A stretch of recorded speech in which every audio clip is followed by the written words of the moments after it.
Kryeministri Edi Rama u bëri apel qytetarëve që në 11 maj të votojnë për të ardhmen e tyre në Bashkimin Evropian të ndajnë epokat, njësoj si në vitet 90 kur rëzuan regjimin komunist.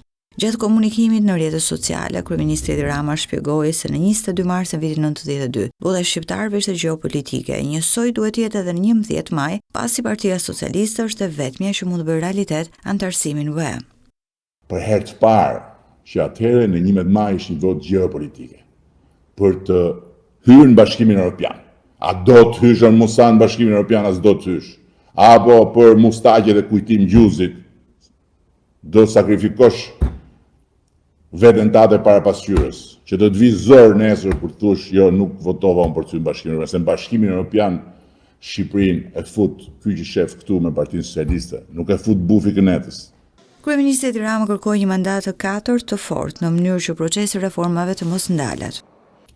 Dhe pasaportën mund ta marrim nëse bëhemi bashkë në 11 maj, sepse nëse bëhemi bashkë në 11 maj dhe marrim bashkë një mandat të fuqishëm për të përmbyllur negociatat, pa humbur as një minutë kohë. Ndërkaq Krye Socialisti Edi Rama ironizoi edhe koalicionin e opozitës. Por situata në Kënet është turbulente, megjithatë pa problem se i ha bufi ata, edhe i kullufit, e keni pa listën e bufit si e ka bërë, listë për opozit qëndrestare. Bufi e di më mirë nga gjithë që s'ka asnjë shans.